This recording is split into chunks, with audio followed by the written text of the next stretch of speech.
नमस्कार, मैं निधि सिंह और आप देख रहे हैं रब्सी लाइव का डिजिटल प्लेटफॉर्म। जन सुराज पदयात्रा के सूत्रधार प्रशांत किशोर ने बिहार की राजनीतिक परिदृश्य पर अपनी बात रखते हुए कहा कि जिस भाजपा को आप लोग इतना ताकतवर समझते हैं या देश आज मान रहा है, चाहे वो मोदी जी हो या अमित शाह जी हो, भाजपा को अगर आप गहराई से देखना समझना जानना चाहेंगे तो आपको पता चलेगा कि जहां पर इसके खिलाफ लोग इतने खिलाफ मजबूती से चुनाव लड़े और इनको हरा दिया, वहां पर इन भाजपा वालों को कभी हिम्मत नहीं हुई चुनाव लड़ने की।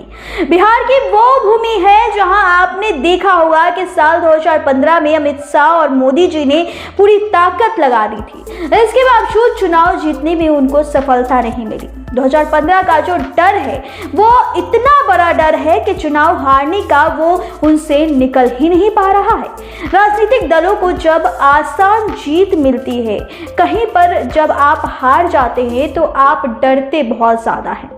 भाजपा की लीडरशिप को आज भी डर है। बिहार की राजनीतिक पृष्ठभूमि से यहाँ की सामाजिक तनाव बना हुआ है। जी हाँ, बिहार में समाजवादी की जड़ें इतनी गहरी है कि वो मोदी जी के स्लोगन मात्र से चुनाव नहीं जीता जा सकता, ऐसा प्रशांत किशोर ने कहा है। जी हाँ, देखिए इसके आगे रिपोर्ट में और क्या कुछ कह रहे प्रशांत किशोर। एनडीए के लिए इतना महत्वपूर्ण कैसे है चिराग?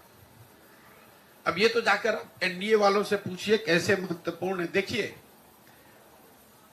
जिस भाजपा को आप लोग इतना ताकतवर समझते हैं, यह देश मान रहा है, अमित शाह, मोदी वगैरह, अगर आप इनको गहराई से करीब से अगर देखना जानना समझना चाहेंगे तो आपको पता चलेगा कि जहां पर इनके खिलाफ लोग या राजनीतिक दल खड़े होकर मजबूती से चुनाव लड़े और इनको हरा दिया, वहां पर कभी इनकी हिम्मत नहीं हुई फिर से खड़ा होकर चुनाव लड़ने की।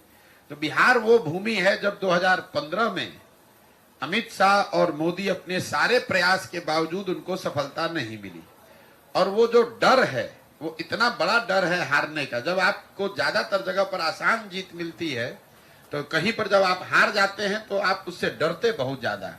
तो कहीं ना कहीं भाजपा को ये डर है, भाजपा की लीडरशिप को, कि बिहार की जो राजनीतिक मैं कहूंगा पृष्ठभूमि है, यहाँ का जो सोशल फैब्रिक है, जो यहाँ समाजवाद की जड़ें हैं, वो इतनी मजबूत हैं या इतनी गहरी हैं कि भाजपा के लिए इतना आसान नहीं है कि पूरे बिहार को अपने एक मोदी के स्लोगन पर जीत लिया जाए। ऐसा उनको लगता है। सच्चाई क्या है ये तो भगवान जाने, लेकिन ऐसा उनको लगता है। इसीलिए वो इस तरह के गठबंधन, जैसे नीतीश कुमार के लिए अभी कुछ महीना पहले आकर यही अमित शाह ने मंच से खड़े होकर कहा कि बिहार की जनता, एक एक आदमी सुन लीजिए, चुनाव से पहले या बाद किसी भी हालत में नीतीश कुमार को वापस नहीं लिया जाएगा।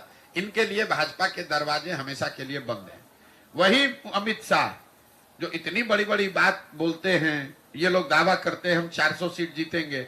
नीतीश कुमार जैसा आदमी जो कि बिहार में रहने वाला साधारण राजनीतिक समझ रखने वाला आदमी भी जानता है कि नीतीश कुमार के राजनीतिक वजूद बिहार में अब कोई बहुत मजबूत नहीं है।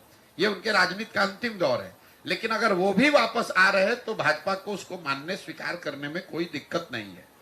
तो एक इसकी वजह यह है कि बिहार की राजनीतिक भूमि को भाजपा इतना आसान मानती नहीं है।